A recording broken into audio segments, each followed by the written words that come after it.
আসসালামু আলাইকুম, সবাই কেমন আছেন? আশা করছি ভালো আছেন। আরও একটা রেসিপি নিয়ে চলে আসলাম। আজকে আমি আপনাদের সাথে শেয়ার করব সুজির পুলি পিঠার রেসিপি।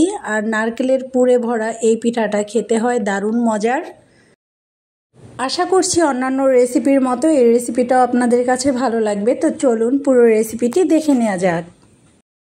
পিঠা বানানোর জন্য প্রথমে চুলায় একটা প্যান বসিয়ে দিলাম আর এর মধ্যে দিয়ে দিলাম হাফ কাপ পরিমাণে সুজি। এখন সুজিটাকে লো আঁচে ভেজে নেব। 2 মিনিটের মতো আমি সুজিটাকে ভেজে নিয়েছি। এরপরে দিয়ে দিলাম জাল করে নেওয়া 1 কাপ পরিমাণের দুধ, দিয়ে দিলাম হাফ চা চামচ পরিমাণের চিনি আর সামান্য পরিমাণের লবণ। এখন আমি নেড়ে চেড়ে ভালোভাবে এটাকে দুধের সঙ্গে সুজিটাকে মিশিয়ে নেব। আর এটা কিন্তু খুব বেশি হাই হিটে করা যাবে না, মিডিয়াম আঁচে রেখে সুজিটাকে ভালোভাবে রান্না করে নিতে হবে যাতে করে সুজিটা কাঁচা না থাকে।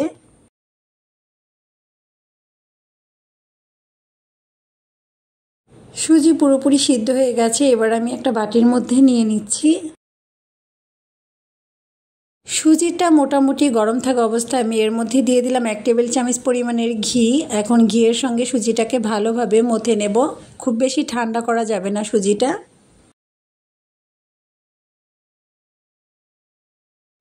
গরম থাকা অবস্থাতেই আস্তে আস্তে করে ভালোভাবে মথে নিতে হবে, তাহলে কিন্তু খুব সুন্দর একটা ডো হবে। এই ডো থেকে 2টা লিচি করে নিলাম। এবার একটা সাইডে রেখে দিচ্ছি। এখন আমি পিঠার পুর তৈরি করে নেব। এই জন্য এখানে আমি দিয়ে দিলাম হাফ কাপ পরিমাণের নারকেল কোড়ানো আর দিয়ে দিচ্ছি চিনি। এখানে আমি 1 চা চামচ পরিমাণের চিনি দিয়ে নিলাম। মিষ্টিটা আপনাদের টেস্ট বুঝে দিয়ে নেবেন। নেড়ে চেড়ে একটু মিশিয়ে নিচ্ছি। এভাবে কিন্তু খুব সহজেই পুর তৈরি করে নিতে পারবেন।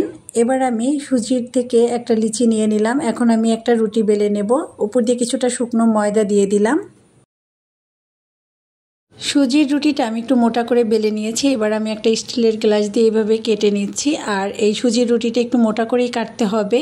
একইভাবে আমি সব রুটি কেটে নেব। এভাবে করে নিলে কিন্তু নাস্তাগুলো খুব দ্রুত বানিয়ে নেওয়া যায়। তো এখন আমি 1 পিস নিয়ে নিলাম আর ভিতরে নারকেলের পুর দিয়ে সব সাইডে পানি লাগিয়ে হালকা হাতে একটু চেপে চেপে এটাকে লাগিয়ে নিচ্ছি। একইভাবে আমি সবগুলো পিঠা তৈরি করে নিয়েছি। এবার আমি এই পিঠাগুলো ভেজে নেব।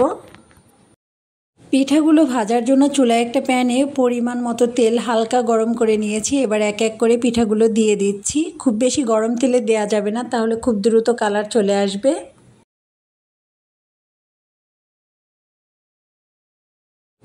কিছুক্ষণ ভাজার পরে আমি এটাকে উল্টিয়ে দিচ্ছি।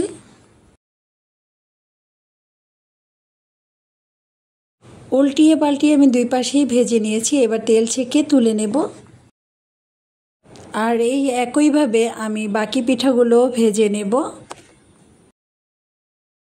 সব পিঠাগুলো ভেজে নেওয়া হয়ে গেছে আর দেখতেই পাচ্ছেন মাশাআল্লাহ অনেক বেশি সুন্দর হয়েছে পিঠার কালারটা। আর এই পিঠাটা অনেক বেশি সফট থাকে আর ভিতরে থাকে নারকেলের পুরে ভরা।